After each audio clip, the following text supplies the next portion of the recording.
Olá! Você tem medo de falar em público?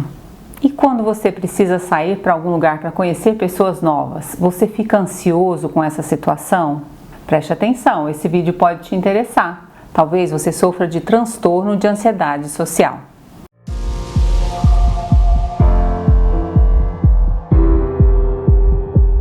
Hoje eu quero conversar um pouquinho com você sobre esse transtorno que é um dos que mais acometem as pessoas.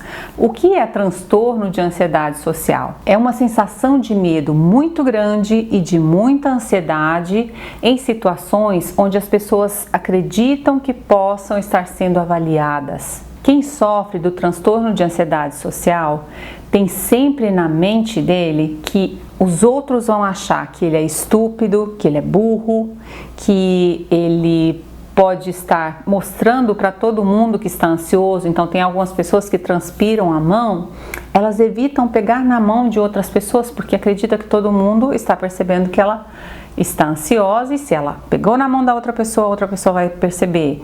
Tem pessoas que ficam com o rosto vermelho quando estão com novas pessoas ou que vão falar em público e isso as deixa extremamente constrangidas. Outra manifestação é quando aquelas pessoas que não conseguem ir no banheiro público se tem outras pessoas ao redor. É mais comum para os homens isso do que para as mulheres. Uma outra situação também são aquelas pessoas que transpiram muito porque estão muito ansiosas e acabam deixando de conviver em sociedade, ficando um pouco mais reclusa porque acredita que está todo mundo percebendo o quanto ela está ansiosa. Geralmente as pessoas que sofrem com esse transtorno, elas estão muito voltadas para dentro, para aquilo que está passando na cabeça delas.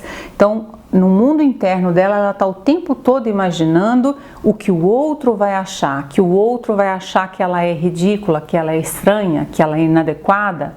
Ele está sempre acreditando que o outro está avaliando ele de uma maneira pejorativa e muito maior do que realmente é.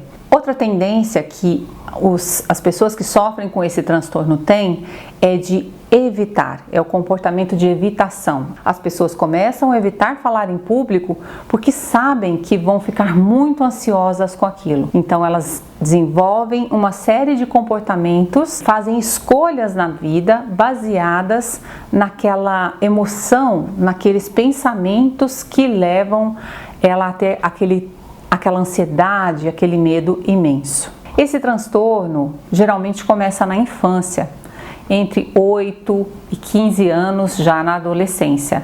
É mais comum entre as mulheres, mas os homens também sofrem muito com esse transtorno. Geralmente ele acontece depois de uma situação estressante, uma situação humilhante, que leva a pessoa a desenvolver esse medo, o medo de que as pessoas percebam que ele está com medo. Uma das causas para o transtorno de ansiedade social é a genética. Se um dos pais tem ansiedade exagerada, exacerbada, a chance de que o seu filho venha a ter ansiedade social ou fobia social é bem maior. Outra coisa importante a respeito desse transtorno é que ele pode ter graus diferentes. Algumas pessoas sentem uma ansiedade antecipatória antes do evento acontecer. Por exemplo, uma pessoa que vai precisar falar em público, antes de falar em público ela sofre por uma semana, um mês e se prepara bastante para poder falar, mas aquele pensamento está sempre presente. Já outras pessoas podem chegar a ter ataque de pânico de tanta ansiedade relacionada a um determinado evento. Pessoas que sofrem desse transtorno acabam desenvolvendo uma rotina de vida muito limitante e muito solitária. Então, quais são as consequências? Por que é tão sério? Por que é tão importante que você conheça sobre esse transtorno e que as pessoas procurem tratamento? Porque a ansiedade social, ela pode impedir que as pessoas sejam felizes em relação ao seu trabalho. Muitas pessoas deixam de escolher determinadas profissões porque sabem que naquela profissão vai ter que se expor, vai ter que falar e ela tem muito medo de fazer isso. Outra consequência são o desenvolvimento de outros transtornos relacionados à ansiedade. Agora há pouco eu dei o exemplo de que uma das manifestações pode ser um ataque de pânico. Em outros vídeos eu já contei para você que se a partir de um ataque de pânico é possível que a pessoa desenvolva a síndrome do pânico.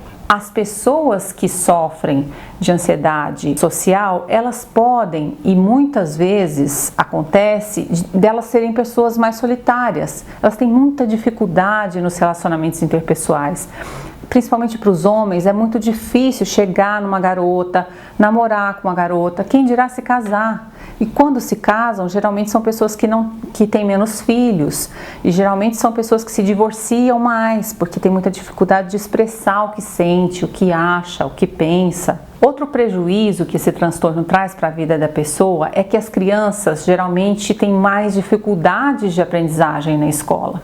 Consequentemente, na vida adulta, é muito comum que as pessoas que sofrem desse transtorno tenham carreiras menos desenvolvidas, ganhem menos. Ou seja, a qualidade de vida e a felicidade consigo mesmo das pessoas que são acometidas por esse transtorno geralmente é menor. Você deve estar pensando, mas quase todas as pessoas no mundo têm dificuldade de falar em público. Muitas pessoas ficam vermelhas quando estão expostas numa situação social. Então, será que todo mundo sofre de transtorno de ansiedade?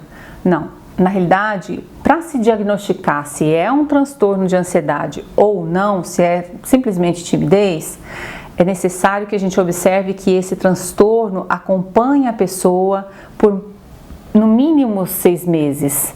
O medo, a esquiva, a fuga de enfrentar aquelas situações ansiosas, elas interferem na rotina da pessoa. Esse também é mais um dos critérios diagnósticos para se diferenciar se essa pessoa tem um transtorno ou não. É preciso que o prejuízo na vida profissional, na vida pessoal, nas relações interpessoais seja realmente significativo para essa pessoa, a ponto de causar um sofrimento efetivo. Ou seja, não é simplesmente, vou apresentar meu TCC, minha monografia, e aí estou muito ansioso e por isso eu fico ruborizado ou então fico tremendo. A maior parte das pessoas sentem isso. As pessoas que têm esse transtorno, elas sentem isso constantemente. Quando elas vão num restaurante, elas têm que escolher a mesa que elas vão sentar. Quando elas vão falar com pessoas no ponto de ônibus e elas têm que se manifestar.